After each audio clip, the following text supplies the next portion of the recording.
So I am a Belgian German, actually. That's my origins from my family, who moved to London, and that's where I was born. So I feel very British, deeply British, but now British Kenyan, basically. So, and grew up in the UK.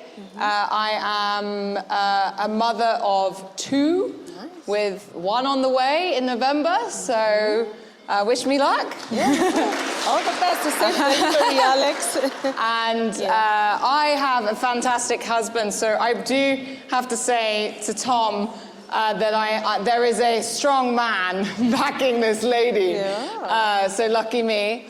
Yeah, my passion points are kind of adventure, things that not everyone knows about me. I love long distance running, so I'm in the right country. And I love climbing, so I've did a lot of that before coming here.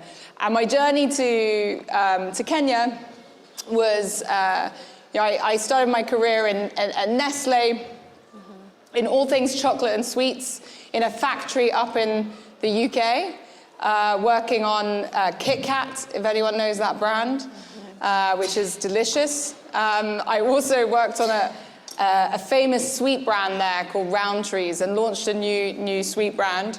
I learned a lot about how you take a product from insight to market from those guys, because actually confectionery, I don't know if anyone knows about confectionery, but it's all about new things. You always want like new stuff.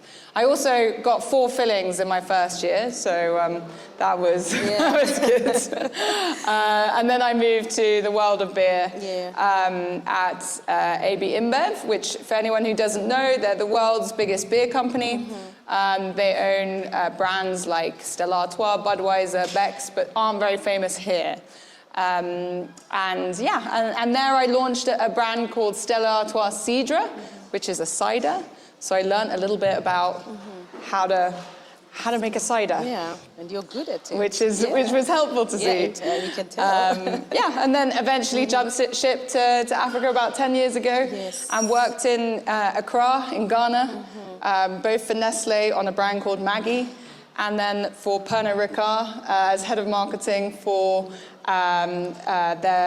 as head of marketing for their portfolio, and so worked on things like lots of spirit brands that you might know, like Absolute or Chivas, Jameson. That was before I moved here. Yes. I moved here for a man. The same man, by the way. Oh, good for him. Alex, just out of interest, I noticed you moved from the sweet world or the confectionery straight into beer. What about that? Why did you make that choice, that move? I mean, I was very curious about product. I grew up my dad used to make his own spirits in his backyard, which I highly do not advise. And he used to steep lots of different things and try lots of, put different fruits in. And then my mum ran a perfume company in the UK, and she's from Belgium, and it was all about scent and different flavors and things like that. And so for me, what I wanted at the beginning of my career was to try lots of different things and learn all of that piece around products, but from different industries. And it's been really helpful to take bits of different industries into our own product range, because you can learn a lot from looking at a different category from outside of beverages, as an example. Yeah, that now puts a jigsaw pieces in place. Thank you very much, Alex, for that. Now we get into the deep dive of your background and career journey. Now, the beverage industry in Kenya is highly commercial, and there are some major multinationals in place, and also very strong local brands, which Kenyans are very loyal to. So maybe you could tell us, how did you position yourself in the market? What tools, which ways did you, use just to settle in and grow to what you are today? Yeah, I think number one, first piece was what I was referring to before, is a little bit around the choice piece. So how do you make sure that you build a product that people actually want and need? So if you find that there's a product that people need, regardless of competition, you're going to create something that people want, right? So for me, there was an opportunity and a gap for people who didn't want beer, but wanted a kind of a sweeter but authentic taste of something that's going to get them in the mood for the night out. Yes. Right? Yeah. And who've graduated from Smirnoff. Yes. So that was kind of the original insight behind like the KO ciders. And then, you know, when you're thinking about creating that product, how do you make it, as we say in our little slogan, remarkable, not remakeable, so you can't remake it. I guess I had the advantage of having been working for some of the big guys. So I also know what you can't do in those setups. Yes. And actually sometimes being a big guy, I'm not going to say hard, but you are restricted on a lot of things on innovation. You've got big lines, you don't have very much versatility on what you can do. And definitely around using certain products and real ingredients, that's very hard to pass through a line that might be conventionally used for other things.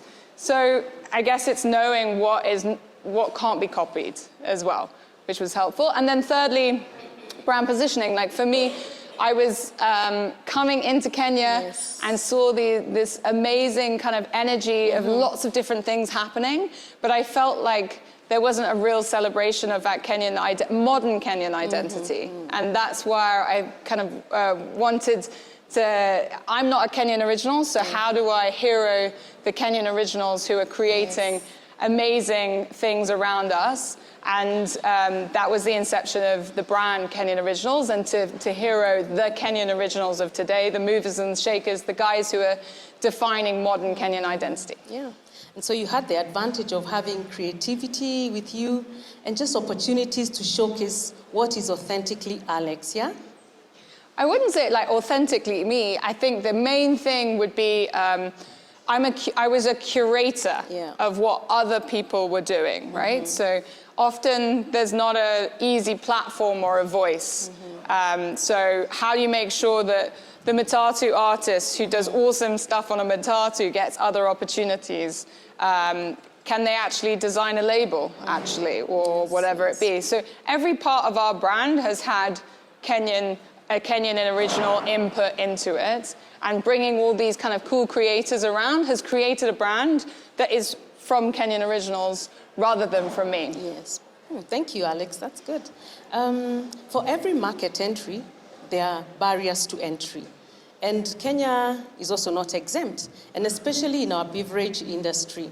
So could you maybe share with us what are some of these barriers and how did you navigate that? That would be quite interesting for us and for many of us who are starting in areas that are already established. How long do we have? I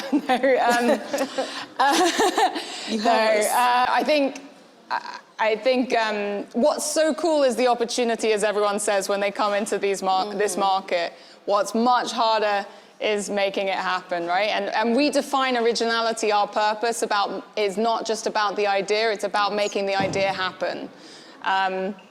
And so I think the number one challenge around that barrier to entry is the fact that you have to do everything yourself. So if you're in the UK, you have an idea, you go to someone who's going to make your product, you actually go to quite established agency or something who's going to kind of bring your brand to life, and then you're going to go to a distributor who's going to get it across England, right?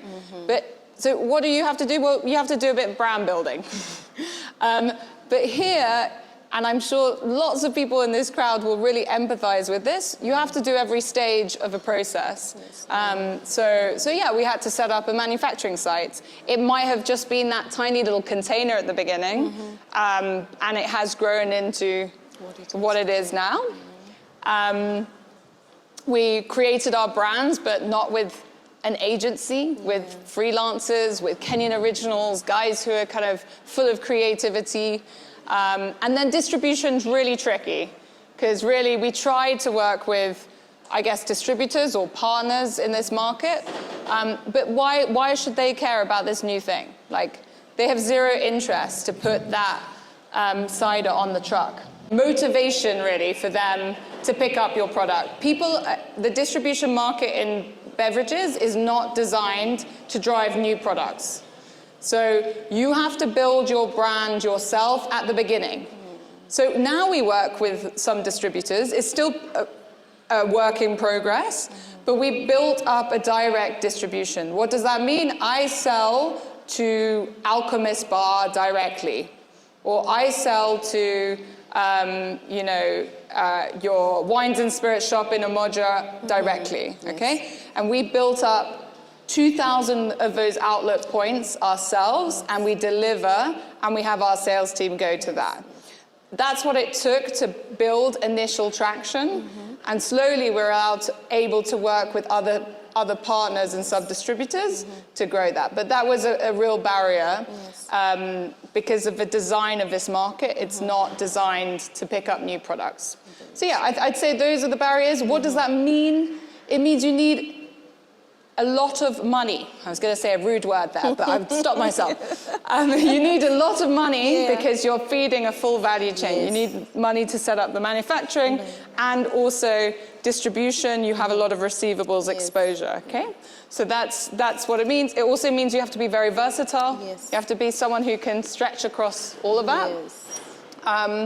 But yeah, we're here now and we've learned a lot on the way. I can imagine the experience you have. Let's give her a hand for that. Oh, I didn't mention the licensing, but I might bore people with that. So that's probably the biggest, but I won't dwell on it. I will mention a small fun fact, but we're all in a safe space. I was arrested twice in my first year. So there you go. Would you like to tell us why you were arrested, Alex? What did you do? I think just some miscommunication. Really? But I learned a lot about Kenya. And maybe the areas that I should not lead. Okay, you just hold back just a bit, eh? So it takes a lot of resilience and courage too, right? Let's give her a hand for that. Awesome. This other bit is very close to women. Women normally have very great ideas, great concepts, energy, and purpose. But then when you just want to step out, there's something that keeps on holding us back, and that has to do with money, cash, funding, eh? Someone in the room say, aha. No, Alex. Where did you get the money to start the business? Money. I love this topic because we just had, we have this awesome female community called She Originals that we host at our craft room about every 2 months. And this was the topic yesterday about money. And it's a community for female Kenyan entrepreneurs. And that is one of the questions. Where did we get the money? Where did I get the money? I think, first of all, I do want to address the piece that there is a confidence piece, like you were talking about. And a very simple fact, my husband and I have same-size businesses. We're both entrepreneurs. But when he gets in the room with investors, he'll ask for 10x versus what I asked for. And has no shame. So all I would like to say to all you ladies is at least I know I've got this strong man telling me, like, you've got to push for more.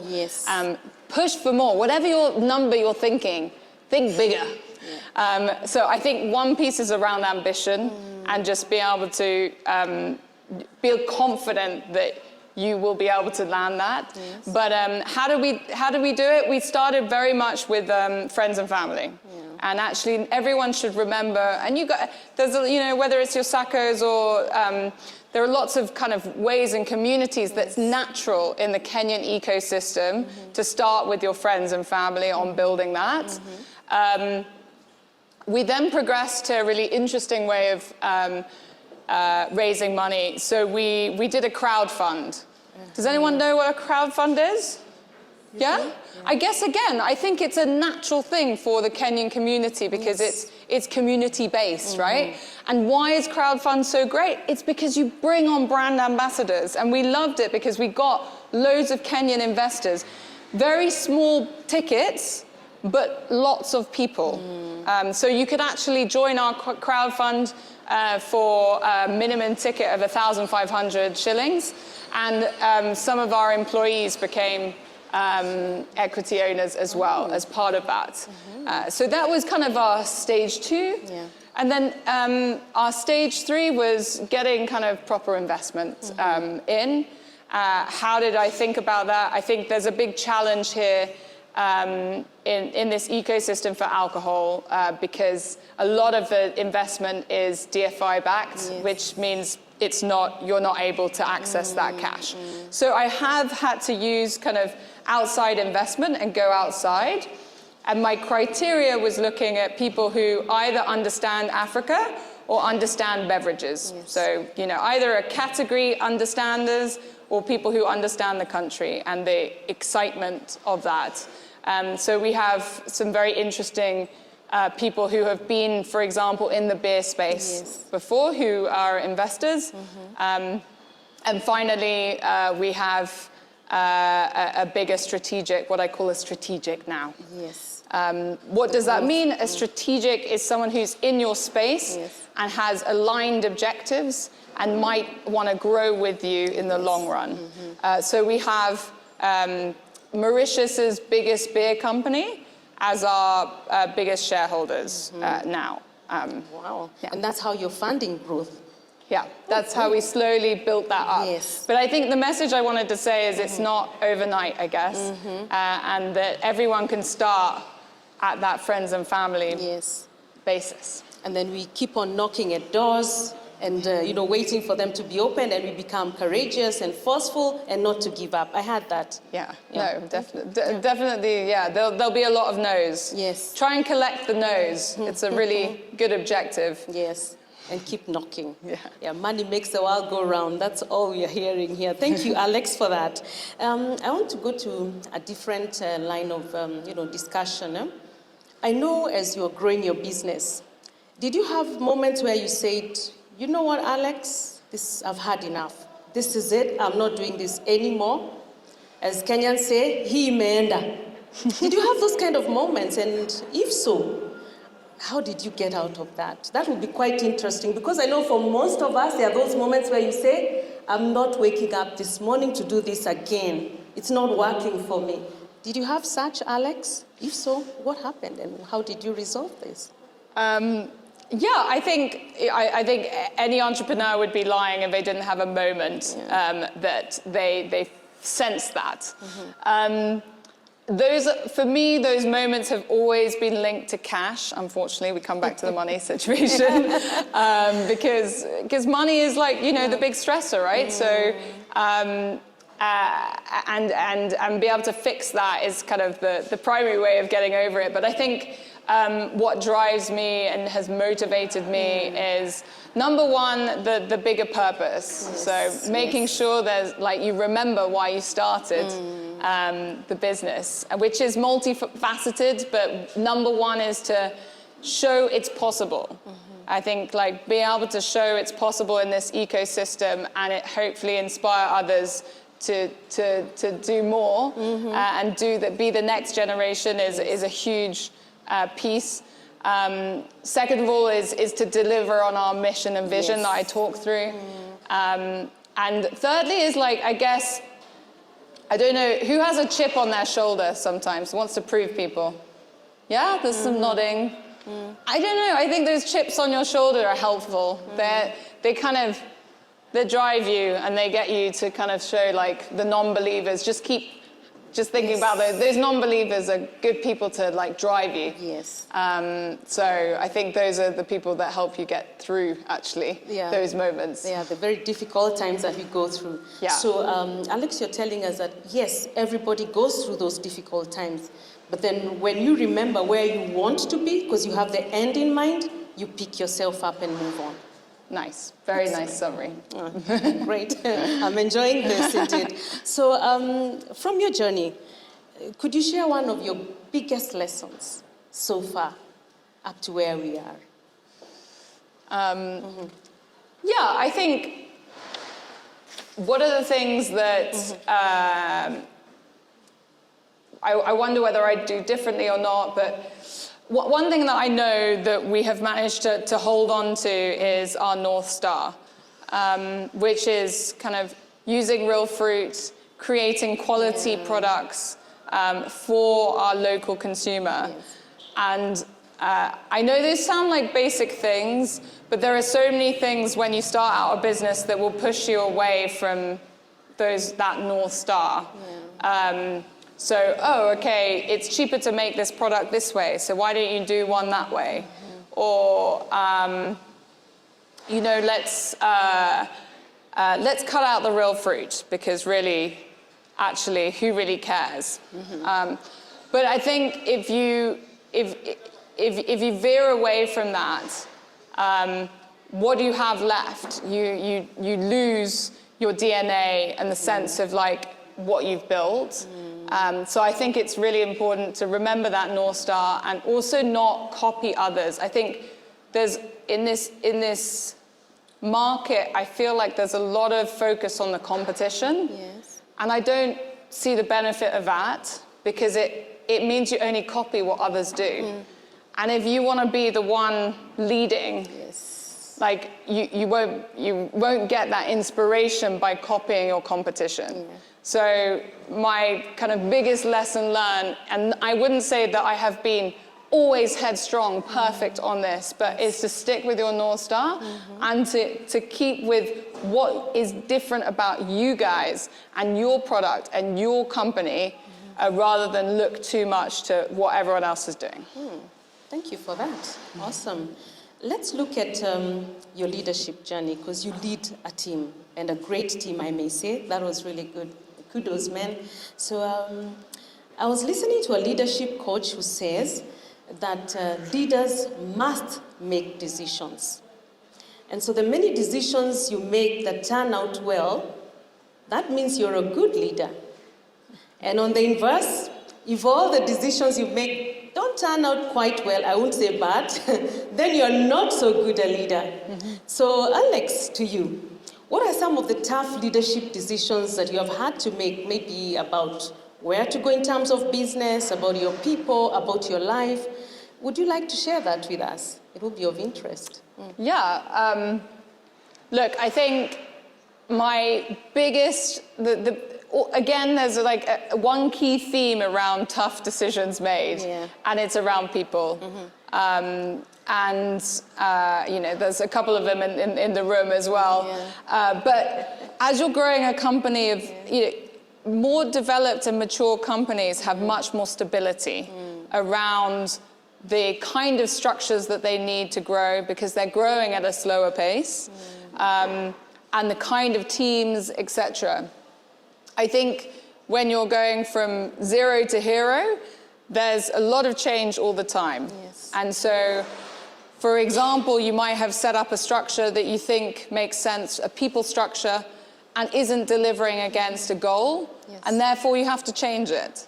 So, and with that means that sometimes you lose good people. So we've lost good people along the way. We've also had to make really tough calls, again, around people that, if we delayed or not made those, we would have been kind of burning cash in a way that's not necessary. So I would say we have made a lot of changes, and those have been the hardest leadership decisions to make, because it comes back to people, and people are obviously humans that we have emotional connection with, and it's very hard to disassociate as a leader the emotional connection with the decision.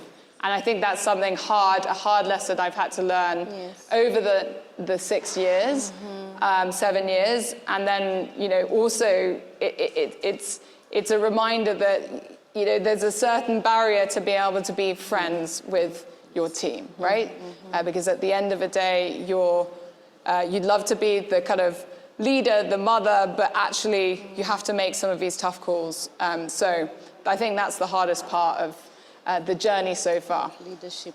Okay, let me put you on the spot. Yes. On a scale of 1 to 5, 5 being the highest, are you a good leader? Wow. Isn't that a question you should ask the team? No, I'll ask you, because we start with self-awareness. What do you think, Alex? I said I'll put you on the spot. Allow me this one. Okay.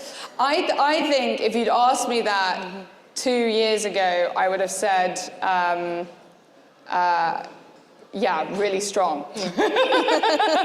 And then today I would go a little lower, so maybe in the 3. Yeah. I think what I'm trying to say is it oscillates based on the stage and the problems that you have, on your reflection on yourself as a leader. But I would say overall that each of those problems and challenges that you have over the life cycle do make you a better leader over time. And you know, I think there's this interesting piece on like what kind of leader is right for what stage of business, right? Yes, absolutely. And so we were chatting with some of the girls down there about how fun it is to the beginning of a business. Like it's really fun. And actually that leadership piece is very contained and small, and it's easy to build culture within that. Yes. And it's a different kind of skill set, actually, to when you get from, you know, a 0 to 10 million revenue company to 10 million onwards. So I would say that journey, I'm learning, and I'm learning to do the scale leadership at this point. So I've understood more about how to build, but now it's learning much more around how to scale. Oh, great. I wish you success, Alex. Thank you. I think you're doing quite well. Don't you think so? I'm trying. She's doing well. It's a big team. As we went round, I noticed the presence of women. Very commendable in manufacturing, and especially in this kind of a scenario where we notice in manufacturing, it's mainly the males who dominate this. And let me say, you have an awesome COO, Faith. Absolutely. Where is she? Yeah, She's hiding. She led our team, and she's just an amazing lady. We really appreciate that. Thank you. Good work, good leadership skills. I noticed the women in all cadres of your employment. So my question is, how do you manage to attract, retain, and develop these ladies to stay with you and also rise, not only just in the technical skills part, but also leadership in terms of their teams? How do you do it? Yeah, I mean, first I'd just like to say that Kenyan women are amazing. You have the highest rate of single mums, in one of the highest rates of single mums in the world. And when I look at that, I just like, I am in awe of what you guys do. And I am in awe when I come to work and understand that my 23-year-old merchandiser has 2 kids and somehow makes it work, and is still incredibly diligent and focused and results focused. So I have learned a lot from Kenyan women as a starting point. But to answer your question, Grace, how can we do kind of more to encourage things, and what are we doing? One thing is to put women in leadership roles, right? So Faith is a great example, but we have, in mid-management, we have a lot of women. Actually, even in our sales team, we have some of the middle management, it's half-half, which is quite unusual for sales. So I think that's one piece, because then it helps people understand you can get there. And then 2 is building belief that women can do things that people don't think they can do. So an example would be, all our distillers and our cider makers, we call them production leads, are women. And I guess that's quite like a hands-on job. People might not expect that, but it just shows that it's possible. If you show it's possible, more people will believe.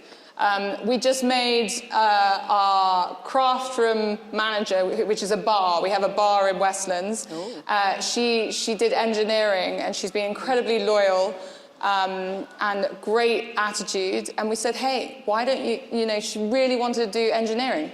So she just moved to be our first female engineer. Boom. You've got to create belief that it's possible. Why should she not be able to do that role?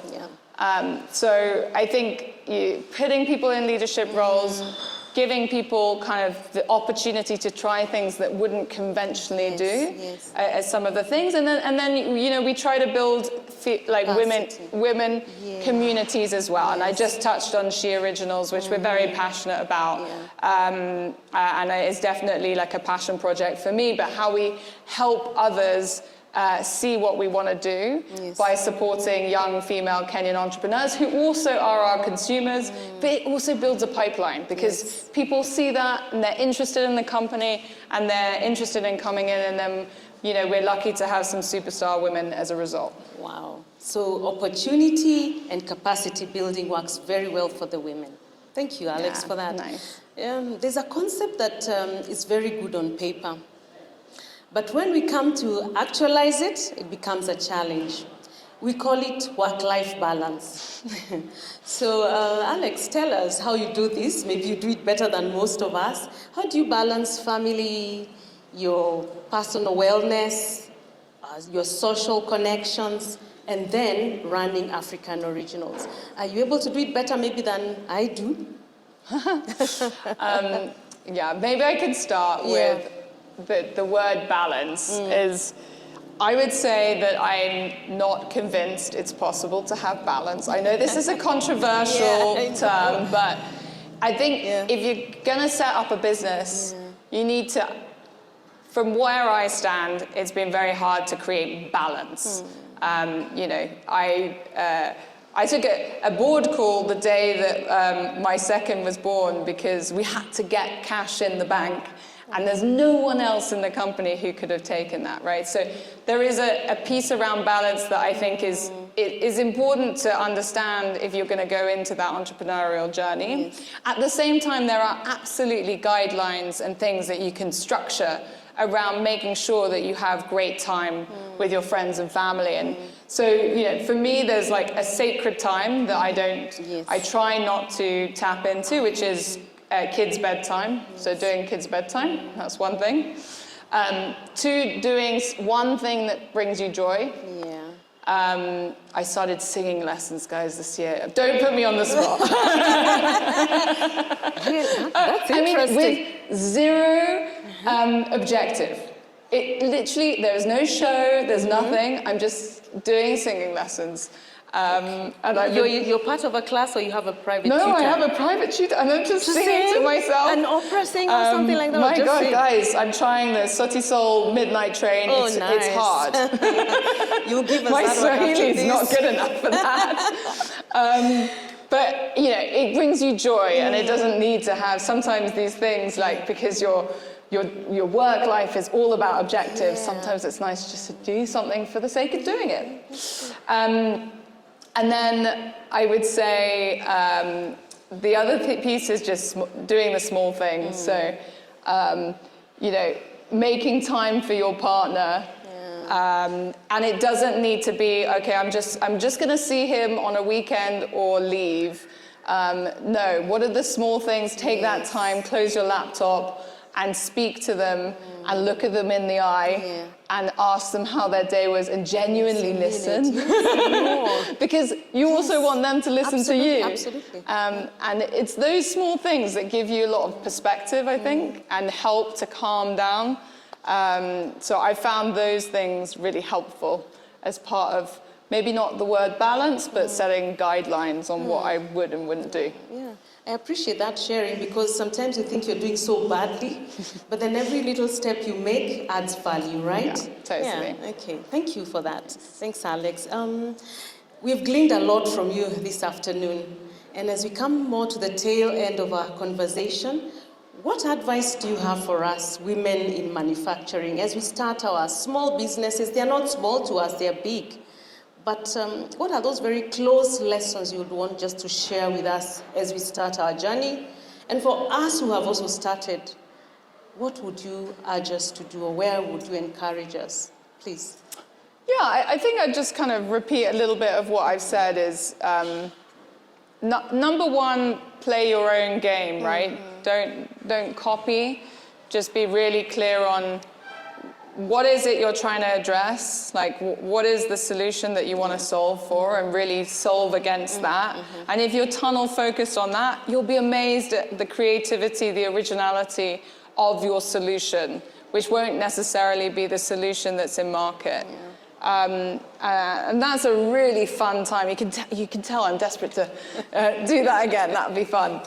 And then I think the second takeout is just that, you know, I'm definitely not there. I'm still on that journey, right, of learning and building, and every phase is a new phase. So I think don't be scared. Just take one thing at a time. Don't try and project into where am I going to be in the next 10 years. Just look at the next 3 months and get that container on the land, and you know, do that first step, because the key thing is like making the idea happen. And one thing that I do see is the procrastination too much. Not because of anyone's fault, but there's over-deliberation, particularly with women, on perfectionism, on getting something absolutely perfect. And actually just starting gets you halfway there. And I disagree with getting the perfect product out there. Get it out there, you'll get feedback. That's the best way to get going. Wow, did you hear that last bit? Don't look 20 years down the line. A step at a time, and then keep reinforcing those bits of I can do it every single day. We'll get there. Are we in agreement, ladies? Let me hear a yeah. Another a yeah. Yeah, we're learning. That's good. Thank you for that too, Alex. Wow, a lot of learning going on yet again. This is an interesting one. If you were to do things all over again, would you do something differently?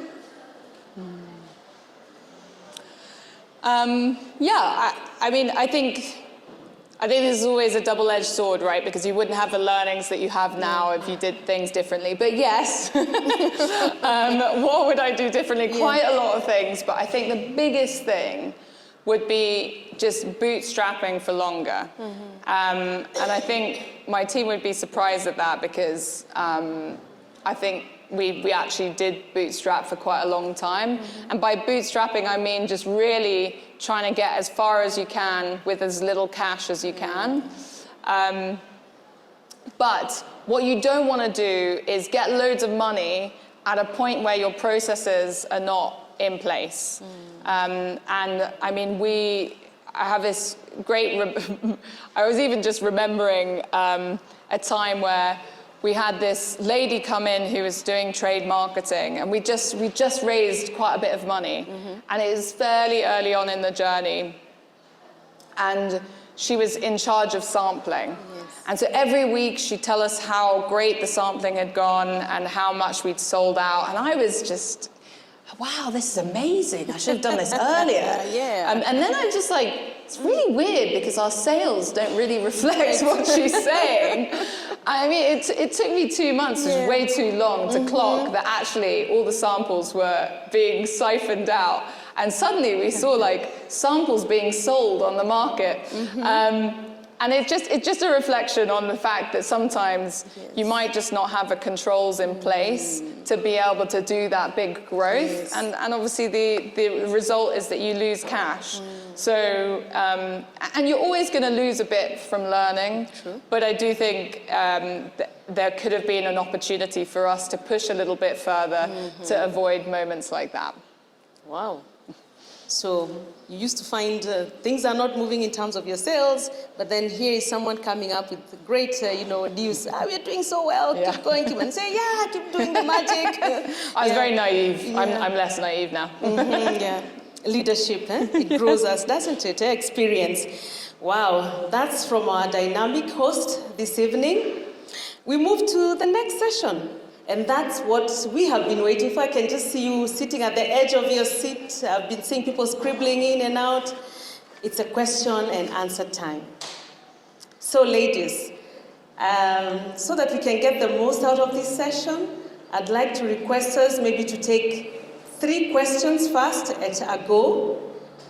Then we respond to that. Alex will do that very well, so that at least everybody has a turn. I don't want to keep anyone out. We have all the time for you, and especially our women in manufacturing, and I'm not ignoring our men. Thank you for the support you're giving us. This is awesome.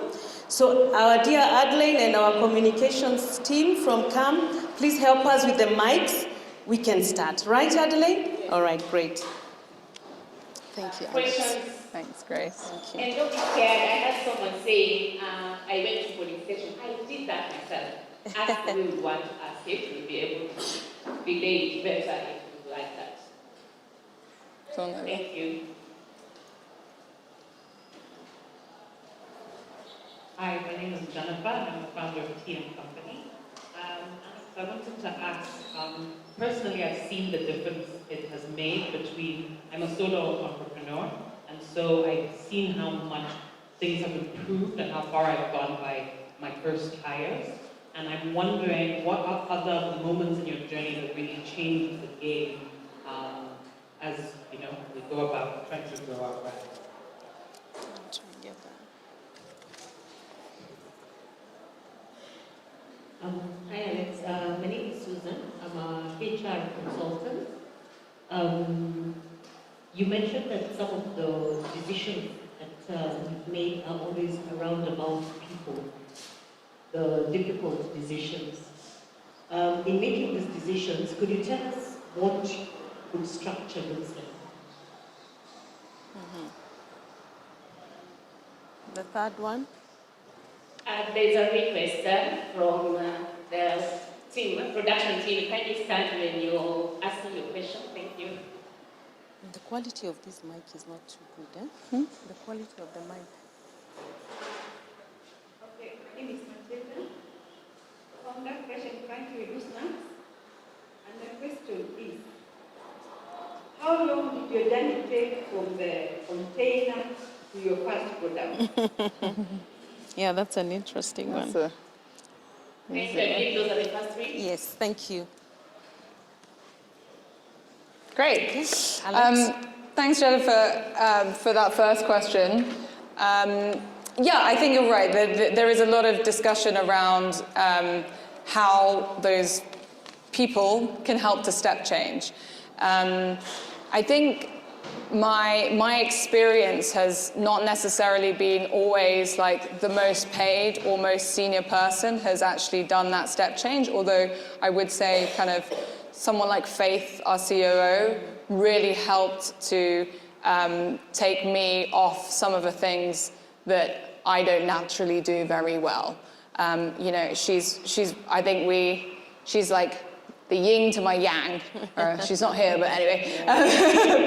Because, you know, finding someone who's really complementary to your skill set is really great, because it unlocks you to do the things that you love doing. And they actually, you know, you'll be like, wow, why would you like doing that? But they actually really like doing the stuff that you don't like doing. So I would say, if the one or two people that help to complement what the gap is, has helped me anyway, and I've seen a drastic jump.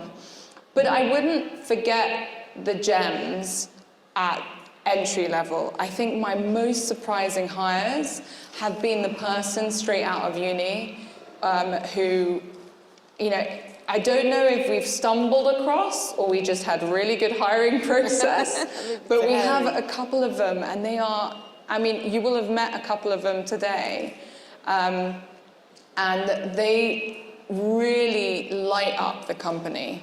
And because they're in the day-to-day as well, and they do the grind, and they are the company. They are what creates the culture, etc.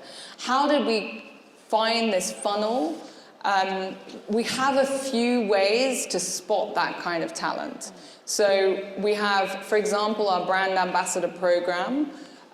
You know, we sample with lots of people, and those people you know, you'll see who are the good salespeople and who is good with products. So Jason, who would have taken you round, right? He started that way, and then he really proved that he could keep growing, and he is where he is now. He's our brand champion for 5/8, and so he's kind of the face of the 5/8 brand out in trade, as an example of someone who's kind of grown within the organization.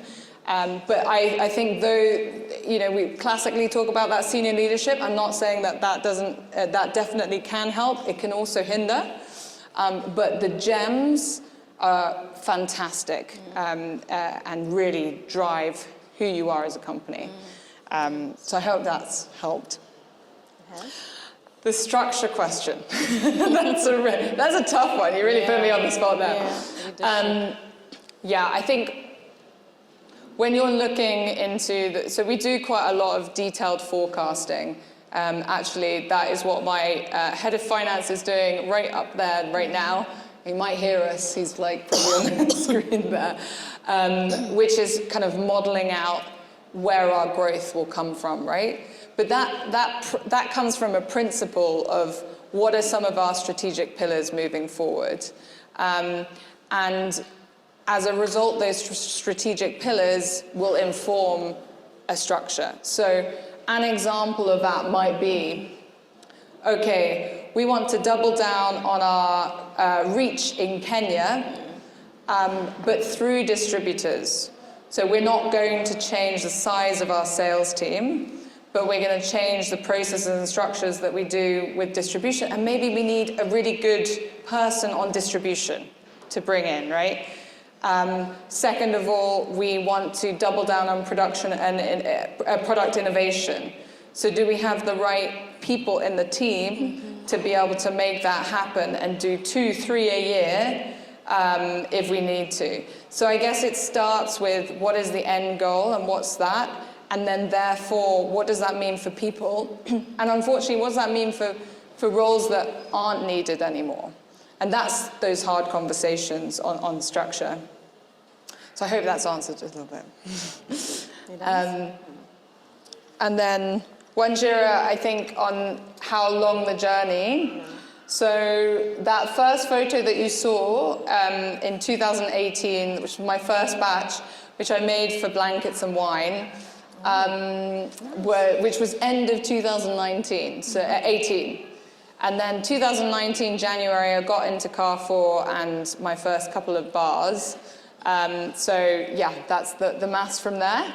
Something structured that drives accountability to you. So if you said, this is what we're going to do, and then come back and say, this is where we are on it, I think just even that process in itself is helpful. It transitions and changes over time based on the life stage of the business.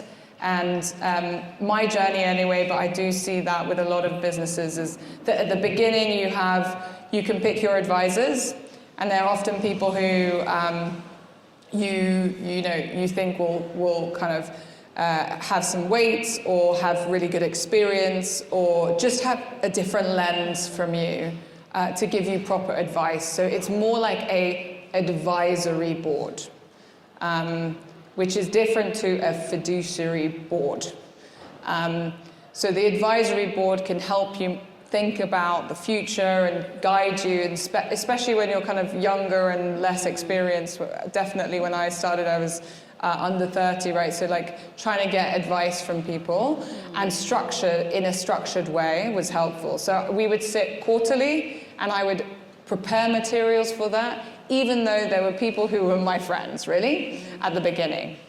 And then eventually you will see that as you bring on investments, your lead investors become part of your board.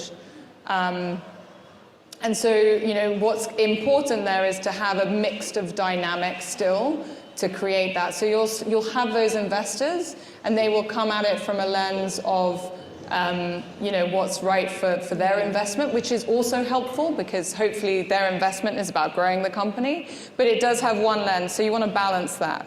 So maybe I'm happy to share our board for the moment is I have 3 of my investors on the board, so the CEO and CFO of the big brewery in Mauritius, and then their holdco company called IBL, who's Naivas's biggest shareholder. I have one person from them who sits here in Kenya. So what is good about that is it's the Mauritians are in Mauritius, but there is someone here who can see, touch, and feel the brand, and can maybe have a slightly different point of view. I have someone who is who's done a lot of startup financing as an ex-founder and has come from a venture angle. So she's a she. I think I've desperately tried to bring some women on. It's been a struggle as part of that, actually. But she brings a great dynamic and a different point of view. And then I have a guy who used to run AB InBev East Africa, which is the biggest beer company in East Africa. So he has specific beer understanding that's not from my investors, so a different point of view. So I guess what I'm trying to say is trying to bring a few different dynamics into that board to make it as constructive as possible, so that you feel like you're also getting something out of it, because it's really important that the board, you're not just reporting to the board, it's about a conversation and being able to also get value from your board members as well. Great. Cool. Very well said. On the farmers in Kenya and the quality challenges, I mean, absolutely big passionate on how we continue to grow that. I think, like, as a starting point, our focus has just been around finding the right varietals with the right farmer. So we still do a lot of rejections on quality and spec, like you say. So, and that might be because of ripeness of something, or because it's got to be a certain spec that we've defined. What we need to do now is start to do the training piece. And we haven't gone to that stage yet. So we've worked with the farmer to kind of talk about our growth and etc. So, I mean, a couple of weeks ago, I went to see Joseph, our mint farmer. And when you look at it, it's kind of just a field. But he has, like, tripled his output. And so that's the biggest value to him right now is that additional value that we're bringing him. But yes, there's probably opportunity on how he can yield better and other things. I think we also need to learn where we have to bring in partners to do that job, so that we don't do all of this ourselves, but we still build community around it. So it's definitely, I mean, we're B Corp. We've just gotten our B Corp. I don't know how many people know about B Corp, but it's really a kind of sustainability accreditation. And as part of that, we've kind of at the beginning of that journey, but I think the good thing about that sustainability accreditation is it's going to keep us accountable to get to the next stage on how to train these guys. And then the life cycle of the Gen Z is an interesting one, because absolutely we need to grow with them. I think we already have built a portfolio where people can funnel through it. So if you look at 5/8, 5/8's kind of, so 5/8 is after the Matatu brand, the Matatu in Buruburu, so the 5/8 Matatu route. And so for us, it's like, we love that Matatu story because it's really symptomatic of the ingenious in the everyday in Kenya. And it's the kind of thing that maybe someone like me, who's coming in from the outside in, can see the beauty in that. But it is just incredibly vivacious as a part of Kenyan lifestyle. And for us, it defines Nairobian street culture. But it is a slightly younger audience, and it's a little bit more male, but our gin and tonics have kind of gone a little bit more female now. So it's basically blokes, a couple of like 5 or 6 mates who kind of go and choose one bottle and will share that, but they do care about quality and what it says about them. So they don't have huge amount of out-of-pocket spend, but they know they want to spend a bit more than a Gilbey's or a Best gin. On culture and people, I haven't been able to answer this. It is incredibly hard to maintain the same culture, and I would argue it's not possible, right? From your kind of 0 people to where you are now. But I would say that what we have learned, and I think we've ebbed and flowed on being great and then kind of, not having the same kind of momentum behind it. But number 1 is winning. If you win, everyone rises. Yes. So there's a lot of time and effort that we think about all the cogs, but actually winning and growing helps fundamentally. 2, we've learned that it needs to come from the team and the team drive it. Those gems I was talking about, those people who kind of really light up the company, who are they? Find them, they will drive it. They are driving the culture and the energy and the enthusiasm and the new ideas. So whether it be our great football team, who I still haven't seen, but apparently did okay in the CAM Sports Day, to organising the karaoke here on a Friday night every month. Those are the people who are kind of helping to drive the day-to-day culture. So find them and build projects around that and help them drive it. And then the last, understanding. Trying to remember the second question. Yes. Then there was a question around scaling, right? Yes. And why it's important. Well, maybe it's not important to everyone, right? And I think that's the point, is like, are you, do you want to be big or do you want to be kind of smaller? I think it all links back to your ambition, but if you want to have, there's kind of an exponential curve on growth. And those pieces around the fundamentals, around the infrastructure that is needed to change a business that is ripe to do kind of 1 million turnover or 2 million turnover versus 10 million, 20 million. That infrastructure needs to change to be able to get to unlock like much bigger audience. So fundamentals, take our company, we would fundamentally need to invest in our manufacturing site, and to Adeline's point, move somewhere else if we want to get to the next big stage in the long run. And that takes a lot of capital to do that. So we need that money to be able to get to the next stage. If we're comfortable being this size, we just need to be comfortable with the money that comes in and the growth that comes with. And also, does that satisfy existing investors? So is the owners or the investors happy with that? If they are comfortable and it looks good, then you don't need to scale further. If you want to get to the next stage, you have to kind of invest to unlock more. That said, it needs to make sense on paper, right? Your uplift from that additional investment needs to be exponentially larger than the amount that you're putting in. I hope that's helped in some way. Yes, it has.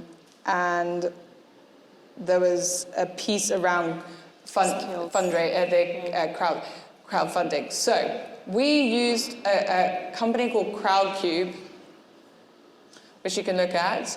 The only challenge with Crowdcube is I think you have to have also a UK company of some sort. That said, there are Kenyan crowdfunding platforms, and I'm happy, I can't remember the one off the top of my head because we were going to do one.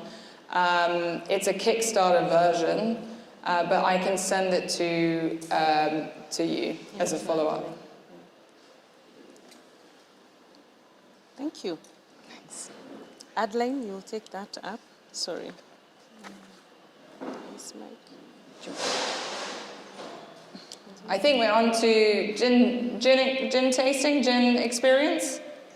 Just about. I know it's quite late, so we might need to do a shortened version. Yeah, but we'll do that. Yeah? Thank you. Sorry about the mic. So Adeline, you get that contact for our friends. Check.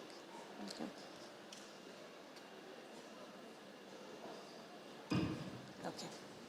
Thank you. You can hear me. We're just about done. Learning is going on. Transfer of knowledge is going on. We're on the right track. Now, Alex. Now, from here. What about Alex? What about African originals? Conquer Kenya. No. I thought I had Africa. Yes. So yeah, we have ambition to continue to grow in Kenya, and there's so much great opportunity here. So that's still our heartland, and will remain, I guess, the soul of a company. But we are dipping our toe into East Africa with Uganda, with African originals, and we'll be looking to explore Tanzania as well. Yeah. So that's our kind of bigger projects moving forward, as well as continuing to innovate. So watch this space. There will continue to be new innovations, and we'd love your feedback on them. I'm sure you're excited about the growth, right? Yeah, no, we're looking forward to the Christmas season, guys. So if everyone could, buy up their KOs and 5/8s, we look forward to enjoying Christmas with you. Mm-hmm. And then you expand quicker. Great. Yeah. It's vogue to have a quote or a mantra that one lives by. Which one do you have, Alex, as we draw to the close of our conversation? That gin tasting bit, I think, now is on our minds, eh? Yeah, no, I agree. Mm-hmm. I think that the question I always ask myself is, and I guess you could call it a mantra a bit, is what's the worst that could happen? I just think it's such a helpful question. And I'm someone who is quite high risk, so it's quite useful to ask that question. Yes. But it also, often, I'm very comfortable with the answer. So I think it helps me to think through and take the plunge. Mm-hmm. Yeah, I agree. What is the worst that can happen? We'll think about that. Thank you very much, Alex. Thanks, Grace. I always say that when you come to a room full of women, there is stimulating conversation, there is impact, and there is learning. That has happened this afternoon. Don't you agree with me? You've gained a lot from our host? I think she deserves a round of applause, eh? Oh, thank you.